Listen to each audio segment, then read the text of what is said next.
decías yo con respecto a que no sean obligatorias las cuotas sindicales, técnicamente pudiera ser imposible, tomando en cuenta que es una suerte de detalle que no se modifica, tendría que modificarse incluso hasta cuestiones de corte constitucional.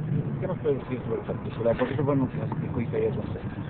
Yo creo que es un tema que hay que discutir y que hay que analizar con mucho cuidado. Evidentemente tiene complejidades técnicas el asunto, pero hay un tema de fondo, y el que es que los trabajadores voluntariamente decidan si quieren aportar sus cuotas a un sindicato o no.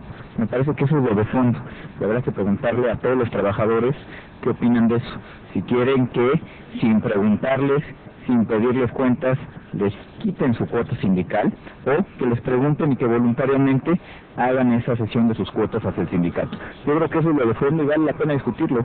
Yo creo que vale la pena discutirlo, complejidades como todo debe tener. Yo creo que vale la pena discutir y ver qué es lo que la sociedad y los trabajadores quieren.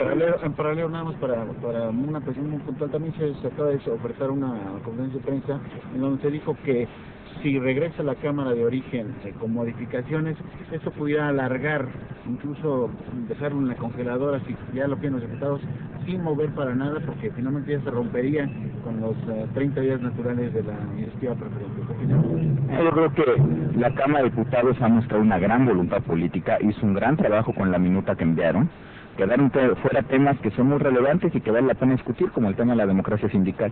Yo estoy seguro que si este Senado decidiera añadir, corregir o hacer alguna modificación a la minuta, los diputados serán lo suficientemente responsables para atenderla en tiempo, en forma, resolverlo de manera oportuna. Yo creo que el tema de la congeladora sería una gran irresponsabilidad. Yo creo que los señores diputados han demostrado una gran responsabilidad, altura de miras hasta este momento, y yo creo que no sería el caso. Señor, su postura sobre el asesinato del hijo del gobernador de Coahuila.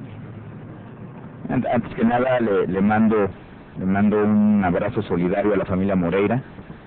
Y mira, ojalá se esclarezcan los hechos, ojalá se llegue a los culpables y ojalá la familia Moreira encuentre el consuelo que en estos momentos necesita. Gracias, compañera.